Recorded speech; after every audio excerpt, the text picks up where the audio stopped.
So this was a job I did for Peugeot in 2004. It was the launch of their 907 for the Paris Motor Show. And again, I kind of got this job by accident, but it was the first job that got me a CG Talk award. And in that time, I think that was really important for me because it exposed my work to a lot of different people. And then that led me to doing this. And it was my first video game job, and it was kind of a, I don't really feel good about this job at all because it was kind of a touch-up job. I had to replace an airplane, which is the main airplane here. The background illustration was already done. It was done really well by a Japanese guy. And I had to rebuild it. And I spent maybe a couple of weeks modeling a plane and rendering it and matching it exactly to the background. But it still doesn't really feel like mine because I think artists, they always want to own their work. And when you work with other people, particularly if you're working on top of other people's work, you never get a true sense of ownership.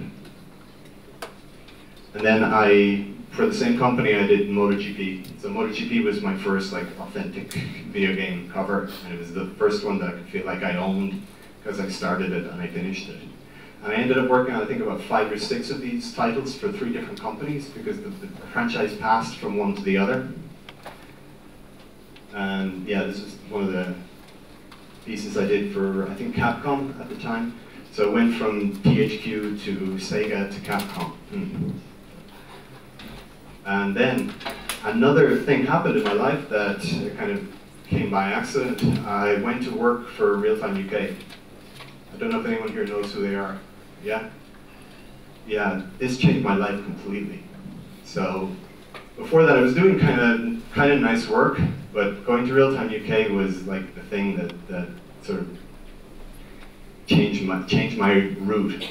And I think one of the reasons was because I'd been working in isolation for years without any real connection with 3D community. And they were like one of the leading cinematic producers. So they contracted me to work on, first of all, Sega the Club, which is this guy here. I did 3 images. And then I worked on MotorStorm 2, which is sort of my shot. I did some layout and lighting design on that. And I did a bunch of covers, including Supercar Challenge and Buzz. A really cool, actually, company to work for. And the reason it changed my life is because they introduced me to V-Ray. And before that, I was working with Maya and Mental Ray, which I don't know if anyone's ever used Mental Ray, but it's a struggle. Yeah, you know what I'm talking about. But I actually got really good at Mental Ray, and I found myself writing shaders for it, and a couple of shaders that I wrote were quite popular at the time. They were called Phenomenon, and so a lot of people had them, and put a lot of pressure on me to continue using Mental Ray because of that. But I recognized really early on that V-Ray was, for me, the future, because even though I don't consider myself an artist at all, I think I'm an illustrator. And I think I work a very logical way, and I work not in the same way an artist works. And I think even that, V-Ray appealed to me because it basically cut out all of the hard work, the technical part of the job, and I really appreciate that. After I came back from Realtime UK, I got a job with Hasbro, and I worked on the G.I. Joe movie toy range, and I did about 150 images for them over a period of, I think maybe 7 to 8 months. Which again is one of those situations where they told me up front what I was going to get into. And I think I like situations which throw me into chaos. So I didn't know how I was going to do this because every vehicle had either stupidly complex CAD and it had to be textured and rendered, and I had maybe a week for each. So I always like biting off more than I can chew. Okay, so another project that really changed and defined me was this bike project. And again, I think this was the 2nd time I won a CG Talk Award. And again, this project has kind of stuck with me. We're talking about 2009 here. But I did it as a kind of a personal project because I wanted to explore 3D Studio Max because I'd used 3D Studio Max in Realtime UK, and after using Maya and like the NURBS modeling paradigm for so long, I found it really difficult to work with 3D Studio Max. So I use this as kind of an opportunity to teach myself how to model and shade and render in Max and V-Ray. But the reason this project changed me as well is because HDR Light Studio contacted me around the same time and asked me to beta test their software. And I recognized immediately that this was like a tool that could really help. And I think the way I work is kind of traditional in a way, and I'm very influenced by airbrush art from the 1980s and the 1970s, because I'm of that age. But I like clean surfaces, I like modeling form with light. And HDR Light Studio has this intuitive interface. I don't know, it sounds like a shill now, but it's true. It has a really intuitive interface, and you can set it up in a way that you can control precisely what you're doing. So after that, I managed to get a job with EA doing the Need for Speed series. So I started actually not with this one, although this is like my favorite of all of the ones that I've done. I started with Need for Speed World, and then I've done, I think, 6 titles for them now already, including Hot Pursuit and The Run. And so these are great projects for me. They're really kind of, were exciting because I have an affinity for product design for vehicles, and I just really enjoyed the development of these. And then another part of my job is also product design, and this was another one of those projects where it was an immense task for one person. So there was 250 images to be produced in, I think, just a few months, and they all had to be like super high resolution for printing. And again, HDR Light Studio was my entire pipeline for this job. Again, Hot Wheels, and it's funny, like projects kind of came to me during my career, like Need for Speed, particularly G.I. Joe and Hot Wheels, and they were all kind of like little representations of my childhood. Like Hot Wheels is like a classic brand for us. G.I. Joe was probably my favorite toy when I was 5 years old. So a lot of kind of dreams come true for me. I've also worked on Anki extensively. Again, this is another one of those huge projects that, you know, I tend to attract for some reason. And I've done Overdrive and also Cosmo. This is a cool little project as well. And then I got a call one day to do some testing. Now, they didn't tell me what the job was, but when I received the model, it was an AT-AT. I really didn't know what to say when I opened it up, but they didn't want me to do the project. They wanted me to prove that I could do it, which is, I guess, what they do. One of the big differences with this project, now I've done a lot of game work, but one of the big differences with this project is that this was one of the first games that came out that was using PBR materials, and it represented kind of a big step in rendering quality. And they wanted to make sure that V-Ray could reproduce the PBR materials, because, you know, PBR is physically based, and they doubted that V-Ray could do it. Which I think it's hilarious. Okay, but anyway, I'm actually not going to talk about this image today at all, because it is what it is. It was a really beautiful experience, and but it was probably one of the easiest projects I've ever done. Not because I liked it, but because genuinely they knew what they were doing. Everything was just so well organized.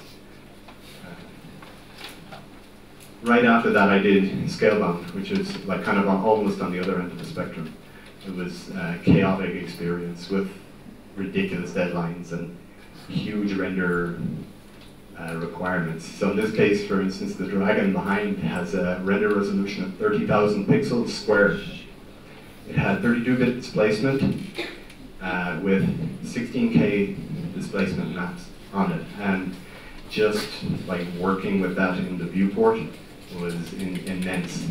And it was a kind of a weird perspective on it as well, because it was really underneath. So in order to get the whole dragon in the picture, it had to be huge. And this is what happens a lot, is that even though this is the final image that you see, the render they want. Oh, we want a complete dragon, every part of it.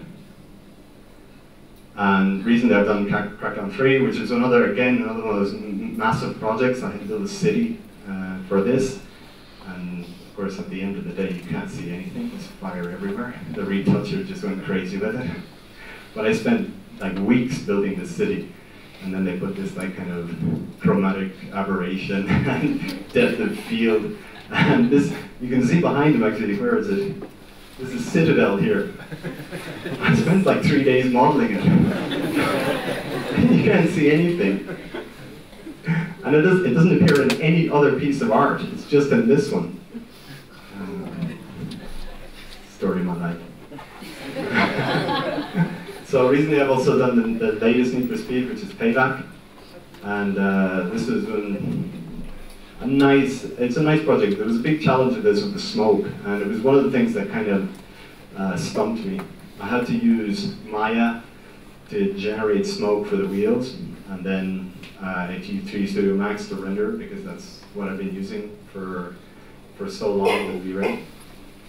But this is quite a challenging thing. At the end, a lot of it again was done with a retoucher. They took the rendering and then they just put a lot of smoke over it. So, but the car was used in the main ad, so it was not too bad. So this was last year, I think. This is the latest one. So also one of the things that I've always wanted to do is do a science fiction book cover, because like I said, I came from science fiction background. I read a lot of science fiction, and I really wanted to, at some point in my life, do a book cover. But you know they've stopped printing books, right? So this is never going to be printed. I did it for a local writer, Leo Quiroga. He's a Spanish writer. He writes science fiction of sorts. So, but the only way I could get to do this was to do it for free. So, but still, it works. But actually, the cool thing about this project was I got to work with my daughter. Now, my daughter is 16 years old now, and she's become somewhat of a designer. And she designed this space probe that we kind of between us have executed. But it's one of those things that I never pushed her to be an artist. I never pushed her to be a designer. I always said, you do what you want, but it's so nice when they do. I encourage her. And so much so, actually, that I'm now producing an animation that she's designed. And this is the project that I'm working on right now. So this is all I have to show. I have developed 3D models, and I'm working at the moment with 3 people developing this project. And we presented it actually to quite a few animation studios, and they're impressed about and this is only a small part of the design of this, but they like it. So I'm kind of encouraged to keep going with this. The characters are not really my thing, but I think it's got something. So now I want to talk about what's important to me. And I'm going to define it like a hierarchy. And the base of the hierarchy is coherence. Now, I come from a very kind of engineering, industrial design background, so I tend to think in that way, in the way of design thinking. So I think it's very important to understand what you're doing before you do anything. So particularly the understanding of visual language. And visual language is like the thing that we all know to a certain extent, but as artists we actually need to understand. We need to understand how light, reflection, shadow work to model form. So when you're trying to communicate something, it has a logic to it. So it's kind of the struggle, the product of the struggle of centuries. So artists have been developing visual language since the first man drew a bison on the cave wall. Okay, and little by little, over the centuries, we've advanced and advanced and advanced until we're at a point now where photorealism, like the artificial synthesis of reality, is within everyone's grasp. So the pathways are well defined. And this means that we all know that this stuff exists. We all know that it's there. We have to understand it. Now, it doesn't mean we have to be a slave to it, but we definitely have to understand it in order to be able to work as artists. So coherence is our base. It means that everything has to make sense. And the second kind of layer of it is intentionality. So when you're working, or I'm working, I do it deliberately. I don't rely on randomness. There's a certain usefulness for randomness. You can explore with randomness, you can explore with procedurality, but I think that if you're making decisions about what you want to do, even if it's procedural, even if it's random to a certain extent, you're controlling the outcome. And in order to do this, you have to be completely the master of your tools. So in order to be able to do something, in order to be able to draw something, you need to use a pencil. You need to know how to use a pencil. You need to know how to execute. You need to know how to model. And also, the tools themselves, they need to give you the capacity to do what you want, so that you work from a point of view of capacity and not limitation. And I think we've all experienced that as 3D artists, is that you do what you can because that's all you can do. And I think we're coming to a point now, particularly with what you see today in the keynote, is that you're not really working from a point of view of limitation. So nothing you do anymore can be excused because you don't have the right tools to do them. So, and there's certainly no excuse if you can't learn the tools. The resources are all freely available for you. Because I grew up in the 1980s and the 1990s, and of course there was no access to information. I learned 3D Studio using inside 3D Studio, or the 3D Studio Bible, page by page. But even that, we had no mentors, we had no forums, we had nothing.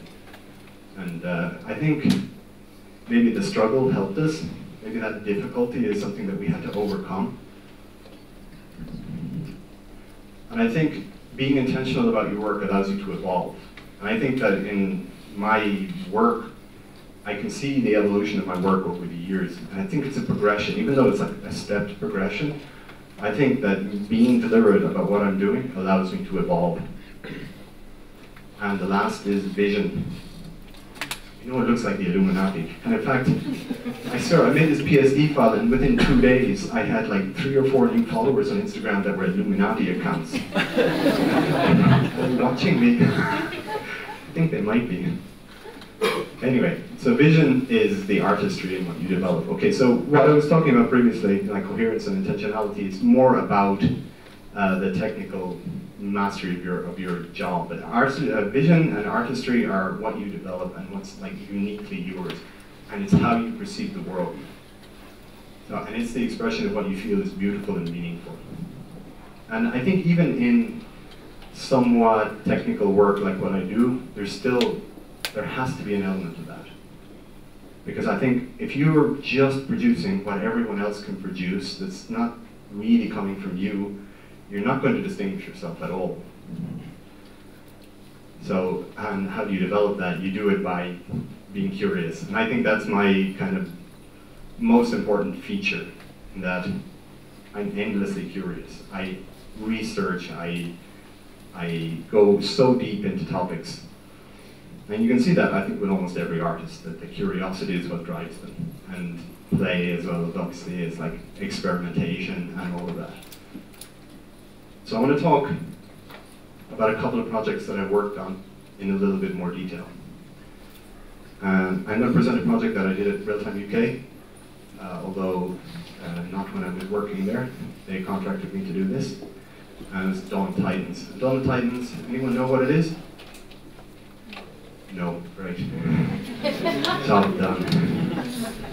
Okay, so Dawn of Titans is a game for iPad and iPhone, and it was supposed to be Zynga's like huge app to replace their, I think it was a Farmville or Poker or one of those things. So it was a massively online multiplayer iPad game.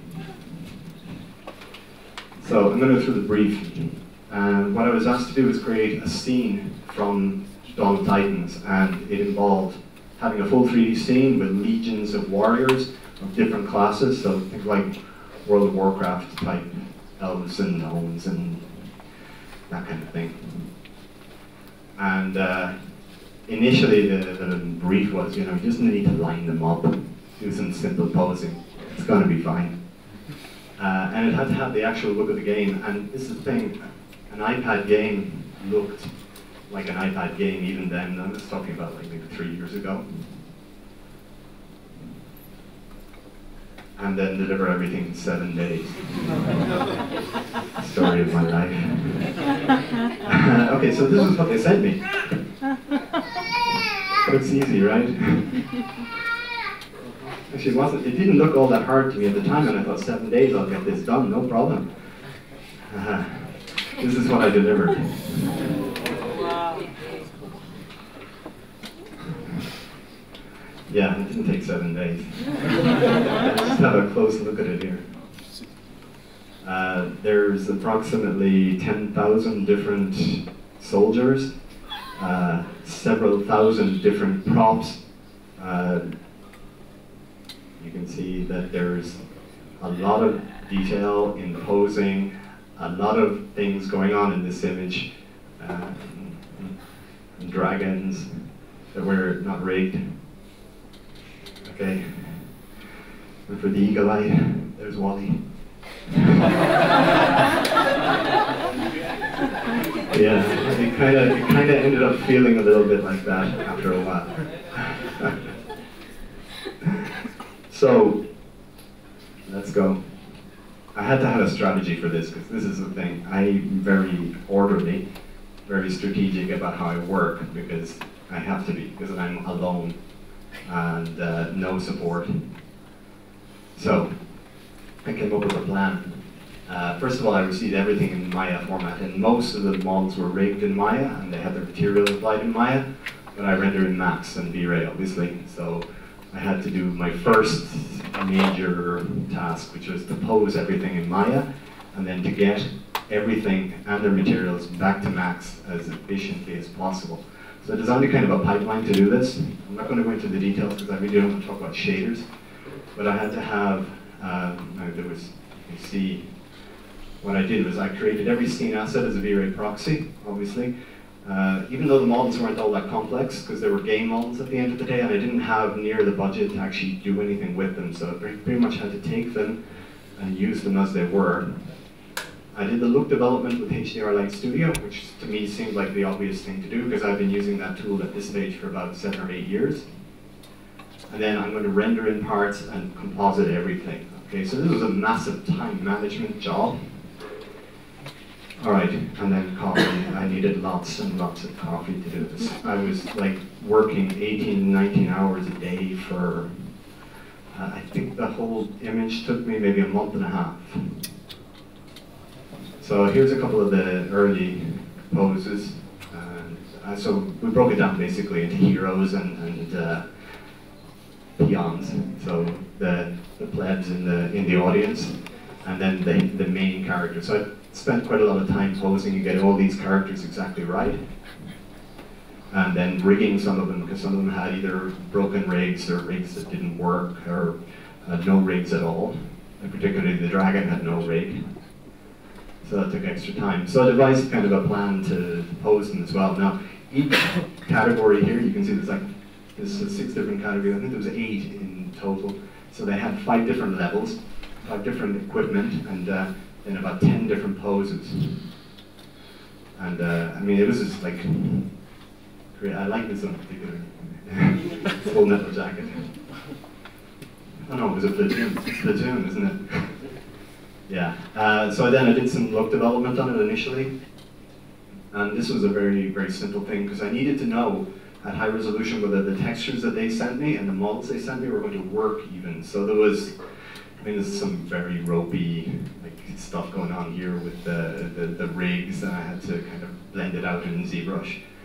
But basically it worked, and I didn't do all that much, but what I had to do was with each character set up sort of a multi-subtext based on the object ID, so I could easily swap out materials. So basically there's only one shader in the scene, and it's driving everything. So it's all based on multi-sub IDs. I don't even remember how I did this. Honestly, it was like, I opened the file to do this presentation and like there was one shader and I go, how the hell did I do this with one shader? So this is like all of the groupings of the main kind of militia and the orcs, all grouped according to their pose, their level, and then you can see that, yeah, some of them have more poses than others because some of them are on the hill in the back, stationary, and some of them are moving and in fighting scenes, okay? And actually the strategy at this point of the thing was to kind of have as much randomness as possible because it's just basically two troops running at each other. But in a classic case of mission creep, that didn't happen. So as the project progressed, it got more and more complex, changes started to come in, and as they reacted to the artwork as well, they began to realize that the randomness didn't work. So pretty much everything in the front row had to be individually posed. So it was like back to the drawing board. So these are a couple of the kind of look development shots, lighting generally, and because this is a very fantastical scene, I wasn't going for like this very, very realistic lighting.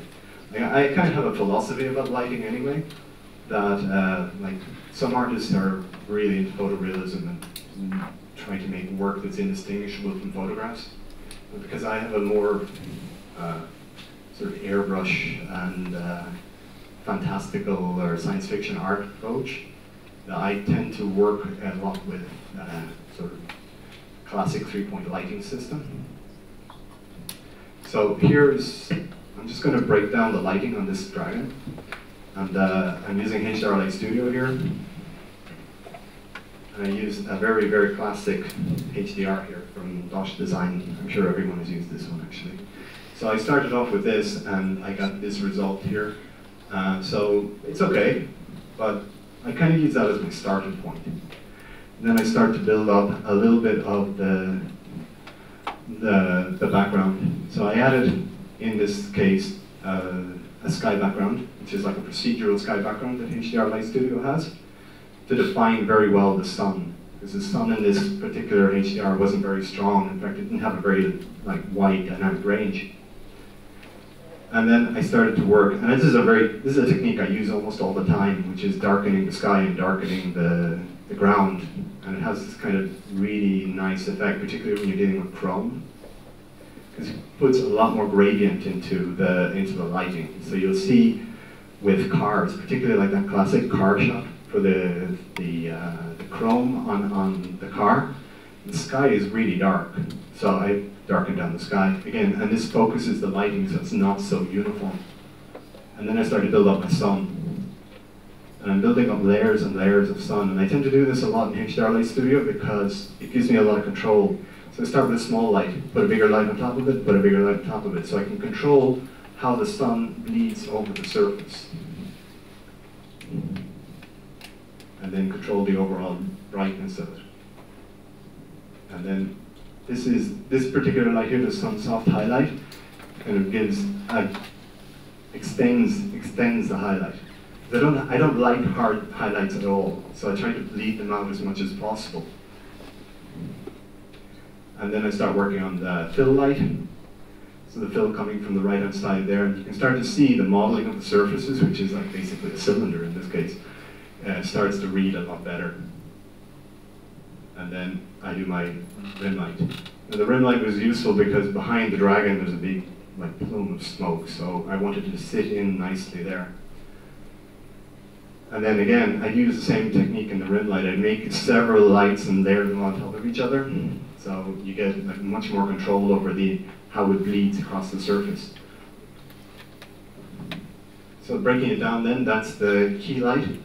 That's all related with the sun. That's your ambient and fill light, and that's the rim light. It's super simple, and I don't ever work in anything more complex. I think the simpler your lighting, the better, and the easier it reads. Okay, so that's how you layer them on top of each other here. So I like also isolate lights and see what each one of them does in this case. And then the last light, which is basically a V-ray light, I put in just to bulk the highlights on the head. and that's the whole thing together. But that's not exactly how it looked in the final image, because there's a whole heap of post-processing done on top of it. And then on bigger, you can see that's the ambient, and the key, and then the rim light. So I did this in layers, as I said. So I used to do one whole scene, but the fact is, because there's a lot going on across the scene, I used several different zones to render, particularly near the meteor strike. It had to be completely different to the right-hand side of the image. That's our detail light. So that's the final image on that one. That really cost me a lot, that particular image. I was so exhausted after it. And I think it was one of those projects that you learn a lot on. You learn what not to do. And I think this was, again, one of those situations where I bit off way more than I can chew. And then I'm going to talk about the second project, which is the project I just completed, maybe just middle of last year. And this was the bike owner's manual. And the brief here again was 600 full-color illustrations, over 200 pages. I had to build 2 fully detailed bike models, because the bike model I used earlier on, this is the other thing, I used a model that I created in 2009 to do this. Had to be kind of redesigned because it was too specific, so I had to go generic with it. There was quite a lot of detail to add to it because we were going to get down to a very, very small level. And we had to build a second model, and I had to hire 3 more modelers just to take care of that. I kind of learned my lesson, obviously. And I had to work with the DK house style, so it meant maybe a month of development and back and forth with them to define the style over the whole book. And then doing several test images and getting down to the nitty-gritty. I had to be clean, beautiful renders with subtle depth of field, because that's kind of how they do their work. And I had to deliver everything in 3 months. So it doesn't sound like that much of a deal, but it was like tremendous as well. So the strategy again here was like do as much as possible in the render. And I think by the time I'd done this book, maybe new versions of V-Ray had come out that allowed me to kind of do as much as possible in the render without having to retouch. So I tried to not render any elements or do any post-processing at all. So everything was like pretty shot out and rendered and then printed. And I tried to streamline the process as easily as possible with HDR Light Studio. And the way the studio works is that you, at the end of the render, at the end of the lighting development, you render out a high-resolution image to use in your scene. But because of 600 images, I couldn't do that. So I try and do everything within the interface. And then balance setup time versus render time, which was actually the biggest challenge in this. There's like 600 images to render at like 5K or 6K each, with like multiple glossy effects and depth of field. So I just brute forced everything because I didn't want to spend time setting up any optimization or rendering. So I just had maybe 2 or 3 computers running at it all the time, and then keep riding my bike. And part of the reason that I love this project so much is because I love cycling and I love bike maintenance. I've always done so. So it was again a dream project for me. It always happens with dream projects, they kind of turn into a nightmare. You know how it is. It seems really nice at the start, but you start to look at it for months after, months on end, the same thing, and you kind of hate it. So I think about halfway through, I kind of threw my bike in the shed, and it was a kind of time constraint as well, because I just didn't have the time to ride at the time. Okay, so here's a few shots from the book. And you can see my style here went, quite versatile, I would say. I work in a lot of different styles because I think you have to be as a commercial artist. But I definitely went like the super clean route with this. So everything has like nice glossy highlights, large soft boxes for lighting, like materials. Like the metal material alone for this was like, it's not just a simple V-Ray shader. It's like pretty much what like a multi-blend material. So it's maybe 4 different highlight styles on it. But it gives this like very soft and kind of satiny approach while still having hard and sharp highlights. So it was a big part of the decision in the look development stage to get that just right. Okay, so these are just photographs again. I'm pretty much just showing you the cutaways and the full page spreads, but each page of the step-by-step guides had maybe 14 different images on them. And of course, again, I had to do everything in the render, so it's really getting all of the details right. And when I was doing this project and they approached me first, it was because I'd done this bike model, but actually, I think about 2 weeks into the project, they lost their consultant. So the person who was supposed to write it as well, and the person who was supposed to put together all of the details and determine what we were supposed to do and all the step-by-steps. So I think the reason they hired me to do it, because I knew what I was doing. I know bikes very well. I'm also an industrial designer, so I can understand products, I understand mechanics. But it really came in useful when they lost their consultant, and I think they only got their second consultant, the final consultant, maybe 2 months before the finish of the project. So there was maybe a 2 or 3 month period where I was actually trying to write and consult as well. That was fun. No, I have a bike. I had the real thing. This as a part of it. Yeah, basically it's like, okay, but a bike's really complex because like there's so many different components, so different, and then every manufacturer has its own method of actually working, so that you have a SRAM and you have a Shimano and Campagnolo, and they have different methods of working, so they have to show. So I had to build so many components. That's why I had to hire 3 other modelers. And of course, I had to get the real nitty-gritty details. Everything had to be done, and there was no cheating at all.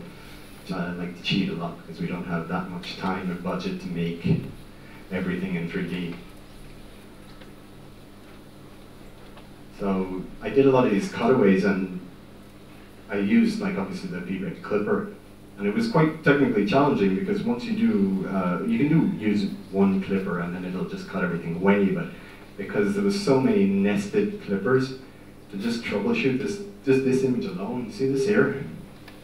There's 4 or 5 different clippers going on, and the amount of interference that they were producing on each other were, because I had to use not flat clippers, but I had to use mesh clippers. And it just turned out to be really difficult. But it worked in the end. And that's pretty much straight out of the render. Same here, there was so many things going on with the clippers, and you can see even here, where there's this small division between them. This cost me so much effort, but the art director wanted it to be just a millimeter. But it was very difficult to do that. So I'm going to just do a quick breakdown here on the lighting style. And again, using HDR Light Studio, I started with an overall studio environment. And originally it was supposed to be I had a very sharp environment to create very sharp reflections, but during the look development stage, it was decided to kind of go for a very soft style. So I blurred the background down in Photoshop before bringing it in, and then started to build up my main lights. So when I'm deciding about lights with this, I have to look at the key component. And the key component here is the cylinder. So how do you light a cylinder? You light it along, well, first of all, this light darkens down because there was a kind of an ugly glow at the bottom of the bike here from the floor. So I darkened that down, and then I put in my main key light. So my main key light actually describes the form here, and the highlight travels across the cylinder. So here's what I'm talking about with coherence and intentionality. It's I know, because when I was studying industrial design, the first thing we learned was how to render a sphere and how to render a cylinder.